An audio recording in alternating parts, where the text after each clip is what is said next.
ചെയ്യാൻ പ്ലാൻ ചെയ്തിരിക്കുന്നത് ഒരു റൈസ് റെസിപ്പിയാണ്. ഇതിന്റെ പേര് ബേൺഡ് ഗാർലിക് റൈസ് എന്നൊക്കെ വേണമെങ്കിൽ നമുക്ക് വിളിക്കാം. ഇതിൽ എഗ്ഗും യൂസ് ചെയ്യുന്നുണ്ട്. അപ്പോൾ എഗ് ഫ്രൈഡ് റൈസ് പോലെയൊക്കെ തന്നെയാണ്, പക്ഷെ അതിനേക്കാട്ടിലും എളുപ്പത്തിൽ നമുക്ക് ഉണ്ടാക്കാൻ പറ്റുന്നത്. ശരിക്കുള്ള ഇതിൽ റെസിപ്പിയിൽ ഉള്ളിയുടെ ആവശ്യമേ ഇല്ല. കാരണം നമുക്ക് മെയിൻ സമയം പോകുന്നത് ഉള്ളി കട്ട് ചെയ്യാനും അത് വഴറ്റിയെടുക്കാനും അതിനൊക്കെയാണല്ലോ. പക്ഷെ ഞാൻ ഓൾറെഡി ഇവിടെ ഉള്ളി കട്ട് ചെയ്ത് വെച്ചതുകൊണ്ട് എനിക്ക് ഉള്ളിയുടെ ടേസ്റ്റ് കുറച്ചും കൂടി ഇങ്ങനെ വേണമെന്ന് തോന്നിയോണ്ട് ഞാനത് ആഡ് ചെയ്യുന്നുണ്ട്. ശരിക്കുള്ള റെസിപ്പിയിൽ അതിൻ്റെ ആവശ്യമില്ല. അതുകൊണ്ടാണ് ഇത് വേഗം നമുക്ക് ഉണ്ടാക്കിയെടുക്കാം. കാണിച്ചാൽ ഞാനിവിടെ എല്ലാം റെഡിയാക്കി വെച്ചിട്ടുണ്ട്, എന്തൊക്കെയായാലും ആവശ്യം എന്നുള്ളത്. അപ്പോൾ ഇത് സ്പ്രിംഗ് ഓണിയൻ ആണ്. സ്പ്രിംഗ് ഓണിയൻ കട്ട് ചെയ്ത് വെച്ചിട്ടുണ്ട്. കുറച്ച് ഞാൻ ഗാർണിഷ് ചെയ്യാൻ വേണ്ടിയിട്ട് പിന്നീട് റൈസിൻ്റെ മുകളിൽ ഒരു ഡെക്കറേഷന് വേണ്ടി മാറ്റി വെച്ചു. പിന്നെ അത് ഗാർലിക് അത്യാവശ്യം ഞാനൊരു 8-10 അല്ലി വലിയ അല്ലി ഗാർലിക് എടുത്തിട്ടുണ്ട്. പിന്നെ ഓണിയൻ അത് ഇത്രയും ഞാൻ എടുക്കുന്നില്ല, കട്ട് ചെയ്ത് വെച്ചതെന്ന് മാത്രം. പിന്നെ നമ്മുടെ മുട്ട.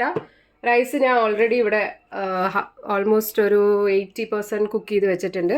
പിന്നെ വേണ്ടത് കാശ്മീരി ചില്ലി പൗഡർ, പിന്നെ പാപ്രിക്ക, ഉപ്പ്, ഇത് കുറച്ച് പെപ്പർ പൊടി, അങ്ങനത്തെ കാര്യങ്ങൾ. അപ്പോൾ ഫസ്റ്റത്തെ പ്രൊസീജിയർ എന്താണെന്ന് വെച്ച് കഴിഞ്ഞാൽ പറഞ്ഞുതരാം. അപ്പോൾ ഇതിൻ്റെ ഫസ്റ്റ് സ്റ്റെപ്പ് എന്ന് വെച്ച് കഴിഞ്ഞാൽ കുറച്ച് ഓയിൽ ഞാൻ ചൂടാക്കാൻ വെച്ചിട്ടുണ്ട്.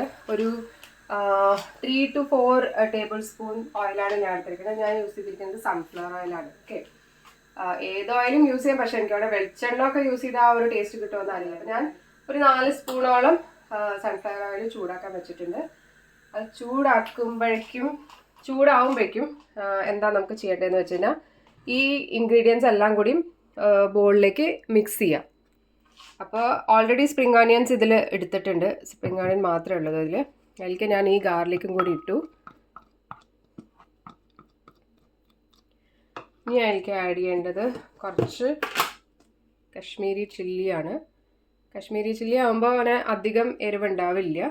അതുകൊണ്ട് ഈ കുഞ്ഞ് സ്പൂൺ കൊണ്ട് ഒരു 3 സ്പൂൺ കഷ്ടി എടുത്ത് ഞാൻ ഒരു സ്പൂൺ ഇത് ക്രഷ് ചെയ്തിട്ടുള്ള റെഡ് ചില്ലി, അത് ഞാൻ 1 സ്പൂൺ എടുത്തിട്ടുള്ളൂ. ഈ എരിവ് വല്ലാണ്ട് അധികം ആവണ്ട.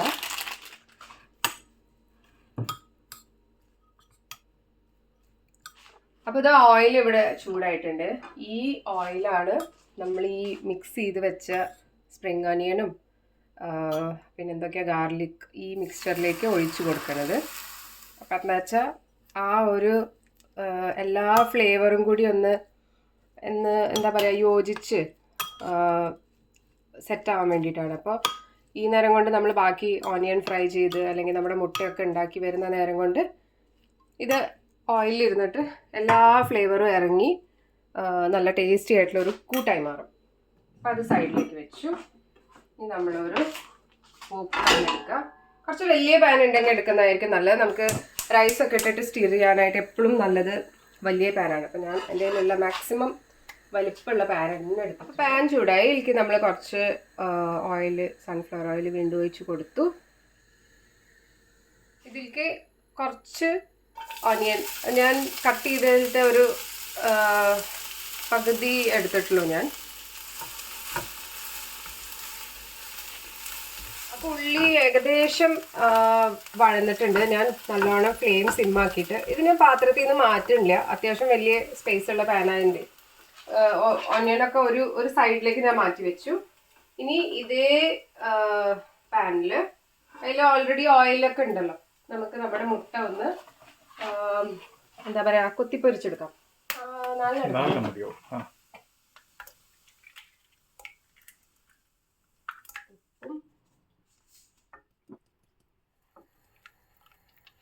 മുട്ട നന്നായിട്ട് കുക്കായിട്ടുണ്ട്. പാനിന് വിട്ട് പോരാൻ തുടങ്ങി. ഇനി ആ ഓണിയനും എല്ലാം കൂടി ഞാനിപ്പോൾ മിക്സ് ചെയ്തു. മുട്ട ആയതിനു ശേഷം ആ സൈഡിലേക്ക് നമ്മൾ മാറ്റി വെച്ച ഉള്ളി ഉണ്ടല്ലോ, അതും ഈ മുട്ടയിൽ കൂടെ മിക്സ് ചെയ്തിട്ട് എല്ലാം കൂടിയും മിക്സാക്കി. ഇനി ഇതിലേക്ക് നമ്മൾ മാറ്റി വെച്ച റൈസ് ആഡ് ചെയ്ത് കൊടുക്കാം. നമ്മൾ ആദ്യം ഈ റൈസും മുട്ടയൊന്ന് യോജിപ്പിക്കുക. ഇനി ഉപ്പ് ചേർക്കുമ്പോൾ നമ്മൾ നന്നായിട്ട് നോക്കിയിട്ട് വേണം. കാരണം റൈസ് കുക്ക് ചെയ്യുമ്പോൾ ഞാൻ അതിൽ കുറച്ച് ഉപ്പ് ഇട്ടിട്ടാണ് കുക്ക് ചെയ്യുന്നത്. നമ്മൾ ബിരിയാണിക്കും അല്ലെങ്കിൽ ഫ്രൈഡ് റൈസിനൊക്കെ റൈസ് ഉണ്ടാക്കുമ്പോൾ അതിലൊരു ലേശം ഉപ്പ് ഇടുമല്ലോ. ഇനി നമ്മൾ ഇതിലേക്ക് ഉപ്പ് ആഡ് ചെയ്യുമ്പോൾ നോക്കിയിട്ട് വേണം കേട്ടോ, ടേസ്റ്റ് നോക്കിയിട്ട്, അല്ലെങ്കിൽ പിന്നെ അധികമായി പോകും. ഇനി നമ്മുടെ മാറ്റി വെച്ചിരിക്കുന്ന ഈ കൂട്ടുണ്ടല്ലോ, ഗാർലിക്കിൻ്റെയും മറ്റേ മുളകും സ്പ്രിംഗ് ഓണിയൻ എല്ലാം കൂടി നമ്മളിതിൽ ആഡ് ചെയ്യാൻ പോവാണ്. ഫ്ലെയിം വളരെ സിമ്മിലാണ് കേട്ടോ വെച്ചിരിക്കുന്നത്, ഏറ്റവും കുറവിൽ, അല്ലെങ്കിൽ റൈസ് അടി പിടിച്ച് പോകും. എന്നിട്ടത് പതുക്കെ ഫുൾ അങ്ങോട്ട് യോജിപ്പിച്ച് കൊടുക്കാം. റൈസ് വല്ലാണ്ട് ഇങ്ങനെ എന്താ പറയുക കുഴഞ്ഞു പോകരുത്. അതുകൊണ്ട് ഒരു 80% മാത്രമേ നമ്മൾ വേവിച്ചെടുക്കാൻ പാടുള്ളൂ. ഫുള്ള് കുഴഞ്ഞു കഴിഞ്ഞാൽ അത് ഈ ഒരു ഭംഗി ഉണ്ടാവില്ല. പിന്നെ വളർന്ന് തന്നെ കിടക്കണം. എങ്ങനെയുണ്ട് കാണാൻ? നല്ല ലുക്കിലേ. ഇത്രയേ ഉള്ളൂ. ആക്ച്വലി സംഭവം കഴിഞ്ഞു. ഇനി ഉപ്പ് നോക്കുക. ഇനി ഒരു കാര്യം കൂടി ആഡ് ചെയ്യാണ്ട്, അതാണ് നമ്മുടെ സോയാ സോസ്. ഇതൊരു ഏകദേശം ഒരു 1-1.5 സ്പൂണും കൂടി നമ്മൾക്ക് ആഡ് ചെയ്ത് കൊടുക്കാം.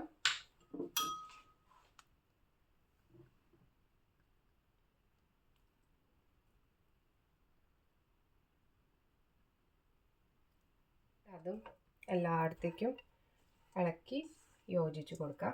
ഞാൻ പറഞ്ഞില്ലേ, എപ്പോഴും വലിയ പാൻ എടുക്കണം, എന്നാലേ നമുക്ക് ഇങ്ങനെ ഇത്ര എന്താ പറയുക നല്ല ഫ്രീ ആയിട്ട് ഇളക്കാൻ പറ്റുള്ളൂ. അല്ലെങ്കിൽ മേളിലത്തെ റൈസിൽ മാത്രം നമ്മുടെ മസാലയും കൂട്ടൊക്കെ ആവും, താഴെ വെള്ള റൈസ് ഇങ്ങനെ മാറിക്കിടക്കും. ഞാനൊന്ന് ആ റൈസ് എല്ലാം ആവാൻ വേണ്ടിയിട്ട് ഒന്ന് സിമ്മിൽ വെച്ചിട്ട് ഇളക്കി കൊടുത്തിട്ടുള്ള ഒരു കഷ്ടി ഒരു 1 മിനിറ്റ്. ഇനി ആകെ കൂടി ചെയ്യാനുള്ളത്, നേരത്തെ കുറച്ച് മാറ്റി വെച്ച സ്പ്രിംഗ് ഓണിയൻ ഇല്ലേ, ഇതിങ്ങനെ ഭംഗിയായിട്ട് ഇങ്ങനെ ഇട്ട് കൊടുക്കുക. ഇത്രയേ ഉള്ളൂ, നമ്മുടെ റൈസ് റെഡിയായി. 15 മിനിറ്റ് കൊണ്ട് നല്ല കാണാനും ലുക്ക് ടേസ്റ്റിലും അടിപൊളിയായിട്ടുള്ള റൈസ് ഇവിടെ റെഡി ആയിട്ടുണ്ട്. ജോലിക്ക് പോകുന്നവർക്കും അല്ലെങ്കിൽ ബാച്ചിലേഴ്സായിട്ട് താമസിക്കുന്നവർക്കും ഹോസ്റ്റലിലൊക്കെ താമസിക്കുന്നവർക്കും അല്ലെങ്കിൽ അധികം ഐറ്റംസ് ഒന്നും കുക്ക് ചെയ്യാൻ സമയമില്ലാത്തവർക്കൊക്കെ ട്രൈ ചെയ്യാൻ പറ്റിയൊരായിട്ടാണ്. അതെ, ഞാൻ ടേസ്റ്റ് നോക്കിയിട്ട് ടേസ്റ്റ് നോക്കിക്കൊണ്ടേ ഇരിക്കുകയാണ്. മാളും ടേസ്റ്റ് നോക്കി. എങ്ങനെയുണ്ട് മാളു? സൂപ്പറായിട്ട്. അവള് ഞാൻ ആയതുകൊണ്ട് ഒരിക്കലും വെറുതെ സൂപ്പറായെന്ന് പറയില്ല. അവള് നല്ലതല്ലെങ്കിൽ നല്ലതല്ല എന്ന് എന്നോട് തുറന്നടിച്ച് പറയുന്ന ഒരാളാണ്. അതുകൊണ്ട് എനിക്ക് വിശ്വസിക്കാം. അപ്പോൾ വൺസ് അഗെയിൻ വളരെ ക്വിക്കായിട്ടുള്ള റെസിപ്പിയാണ്. എല്ലാവരും ട്രൈ ചെയ്ത് നോക്കണം. ട്രൈ ചെയ്ത് നോക്കിയിട്ട് കമൻറ്റ്സ് പറയണം. Okay, by.